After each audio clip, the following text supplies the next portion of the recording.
Hello children, welcome back to Hindi class standard 5। आप लोग कैसे हैं? उम्मीद करती हूँ आप सभी बहुत ही अच्छे होंगे। तो आइए आज हम जिस पाठ को लेने वाले हैं, पाठ को शुरुआत करने से पहले मैं आप लोग को एक चित्र दिखाऊंगी और आप इस चित्र को देखकर पहचानिए कि ये महान व्यक्ति कौन है। यहाँ देखिए, ध्यान से देखिए। निश्चय ही आप सभी इन्हें पहचानते हैं। ये हमारे राष्ट्रपिता हैं, महात्मा गांधी, जिन्हें हम बापू भी कहते हैं। तो आज हम इन्हीं महान पुरुष के बारे में जानकारी प्राप्त करेंगे और यह देखेंगे कि ये महान व्यक्ति समय और पानी को कितना महत्व देते हैं। तो आइए मैं पाठ की शुरुआत करती हूँ और आप सभी ध्यान से सुनेंगे।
अभी अभी जो आपने भजन सुना वो किनका प्रिय भजन है?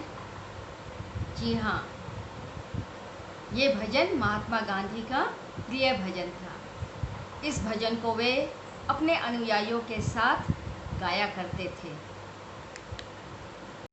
अब आप हमें बताइए, समय और पानी को महत्वपूर्ण क्यों माना गया है? जी, समय जो बीत जाता है वो वापस कभी नहीं आता, और पानी जिसे हम जल ही जीवन है कहते हैं, और इसीलिए समय और पानी को बहुत ही महत्वपूर्ण माना गया है। महात्मा गांधी अपना सारा जीवन समाज सेवा में लगा दिए। चाहे कोई गरीब हो या अमीर, हिंदू हो या मुसलमान, बच्चा हो या बूढ़ा, वे सभी के प्रति समान भाव रखते थे। उनके जीवन से जुड़े कुछ रोचक स्मरण आज इस पाठ में हम लोग पढ़ेंगे। आप लोग अपना पुस्तक खोलिए, पेज नंबर 73। सबसे पहले हम लोग समय का महत्व को समझेंगे। मैं अनुच्छेद को पढ़ूंगी, आप लोग ध्यान से सुनिए और समझने का प्रयास करेंगे। गांधी जी को भारतवासी और भारतीय भाषा से विशेष लगाव था। वे समय का पालन कठोरता से करते थे। उनका मानना था कि घड़ी में सबसे महत्वपूर्ण सुई सेकंड और मिनट की होती है। यदि हम समय की छोटी इकाई को महत्व नहीं देंगे तो घंटों, महीनों और दिनों के महत्व से अनभिज्ञ रहेंगे। वे एक पल भी व्यर्थ नहीं गंवाते थे। उनका कहना था कि समय का सम्मान करोगे तभी सफलता मिलेगी। सत्य और समय दोनों रेल की पटरियों की तरह हैं। रेल की पटरी यानी रेल की पहिए दो पटरियों पर चलती है और दोनों एक साथ ही चलती है। और इसीलिए उनका कहना था कि समय का सम्मान करोगे तभी सफलता मिलेगी। सत्य और समय दोनों रेल की पटरियों की तरह है जिस पर मनुष्य जीवन भर चलता है। हमें समय का महत्व समझना चाहिए। यहाँ एक छोटी सी घटना का वर्णन किया गया है। ये स्वयं महात्मा गांधी अपने जीवन के अनुभव को बतलाए हैं। एक बार गांधी जी उत्तर प्रदेश की यात्रा पर अपने पौत्र कांति को भी साथ ले गए। हमेशा की तरह वे इस बार भी रेल के तीसरे दर्जे में बैठे थे। रेलगाड़ी अपनी रफ्तार से चल रही थी, परंतु गांधी जी लेख लिखने में व्यस्त थे। उन्होंने अपने पौत्र कांति से पूछा, कितना समय हुआ है? कांति ने कहा, 5 बजे हैं। अचानक गांधी जी की नज़र घड़ी पर पड़ी और उन्होंने देखा कि घड़ी में 5 बजने में 1 मिनट बाकी है। उन्होंने लिखना छोड़कर कांति को देखा और कहा, ध्यान से देखो कितना बजा है। कांति ने ध्यानपूर्वक देखकर कहा, 5 बजने में 1 मिनट शेष है। गांधी जी ने कहा, घड़ी रखने का क्या लाभ है जब तक सही समय ना बताया जाए। यदि 30 करोड़ मिनटों को जोड़ा जाए तो कितने महीने और कितने दिन होंगे। यदि 5 की जगह 1 मिनट कम कहें तो क्या होगा। तुमने सत्य को ना पहचान कर गलती की है। भविष्य में ऐसा नहीं होना चाहिए। यहाँ हमने देखा कि महात्मा गांधी के पौत्र द्वारा 1 मिनट के समय को नज़रअंदाज करने पर महात्मा गांधी ने उन्हें 1 मिनट का महत्व को समझाया। गांधी जी ने उन्हें यह भी समझाया कि सत्य को ना पहचान कर जो गलती उसने की है, भविष्य में वो ऐसा गलती ना करे। तो हमें भी समय का महत्व को समझना चाहिए। आइए पाठ को आगे बढ़ाती हूँ। किसकी है गंगा यमुना? यहाँ देखिए प्रश्न चिन्ह है, यानी हम सबसे पूछा जा रहा है किसकी है गंगा यमुना। ये गंगा यमुना क्या है? जल से भरा हुआ नदी। यहाँ भी एक छोटी सी घटना को बतलाया गया है। बात इलाहाबाद की है। सुबह का समय था। गांधी जी, नेहरू जी एवं अन्य स्वयंसेवकों के साथ बातें करते करते हाथ मुंह धो रहे थे।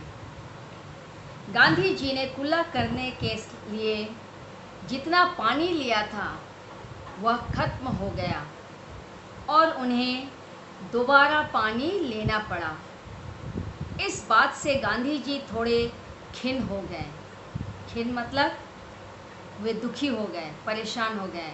जितना पानी वो मुंह कुल्ला करने के लिए लिए थे, हाथ मुंह धोने के लिए लिए थे, वह ख़त्म हो गया। तो इस बात से उन्हें बड़ी दुखी हुई, वे बहुत दुखित हुए। गांधी जी के चेहरे के भाव बदलते देखकर नेहरू जी ने पूछा, क्या हुआ, आप कुछ परेशान दिख रहे हैं। बाकी स्वयंसेवक भी गांधी जी की तरफ देखने लगे।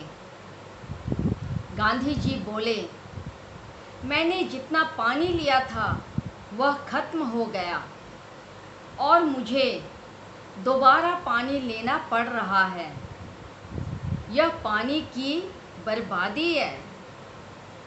नेहरू जी मुस्कुराए और बोले, बापू, आप इलाहाबाद में हैं, यहाँ त्रिवेणी संगम है, यहाँ गंगा यमुना बहती है, कोई मरुस्थल थोड़े ही है कि पानी की कमी हो। आप थोड़ा पानी अधिक भी प्रयोग कर लेंगे तो क्या फ़र्क पड़ता है। यहाँ इस चित्र को ध्यान से देखिए। गांधी जी, नेहरू जी और स्वयंसेवकों के साथ हाथ मुंह धो रहे हैं और अधिक पानी खर्च करने पर गांधी जी बहुत परेशान हो गए हैं। नेहरू जी के यह कहने पर कि आप इलाहाबाद में हैं, यहाँ त्रिवेणी संगम है, यहाँ गंगा यमुना बहती है, कोई मरुस्थल थोड़े ही है कि पानी की कमी हो। आप थोड़ा पानी अधिक भी प्रयोग कर लेंगे तो क्या फ़र्क पड़ता है। इस पर गांधी जी कहते हैं, किसकी है गंगा यमुना, ये सिर्फ मेरे लिए ही तो नहीं बहती, उनके जल पर तो सभी का समान अधिकार है। हर किसी को यह बात अच्छी तरह से समझनी चाहिए कि प्राकृतिक संसाधनों का दुरुपयोग करना ठीक नहीं है। कोई चीज़ कितनी भी प्रचुरता में मौजूद हो, हमें उसे आवश्यकता अनुसार ही खर्च करना चाहिए। यदि हम किसी चीज़ की अधिक उपयोगिता के कारण उसका दुरुपयोग करते हैं तो हमारी आदत बिगड़ जाती है और हम बाकी मामलों में भी वैसा ही व्यवहार करते हैं। नेहरू जी और बाकी लोग भी उनकी बात समझ चुके थे। गांधी जी ने नेहरू जी व अन्य स्वयंसेवकों को समझाया कि प्राकृतिक संसाधनों का उपयोग आवश्यकता अनुसार ही करना चाहिए। यदि हम किसी चीज़ की अधिक उपलब्धता के कारण उसका दुरुपयोग करते हैं तो हमारी आदत बिगड़ जाती है और हम बाकी मामलों में भी वैसा ही व्यवहार करते हैं। अर्थात हमें कोई भी चीज़ जो अधिक मात्रा में है तो उसे दुरुपयोग करें, ऐसा हमारे ख्यालों में कभी भी नहीं आना चाहिए। तो प्यारे बच्चों, आज के इस पाठ में हम लोगों ने सीखा कि महात्मा गांधी किस प्रकार समय और पानी का सदुपयोग करते हैं, तो हमें भी उनका अनुसरण करना चाहिए। आज के लिए इतना ही। Have a nice day children.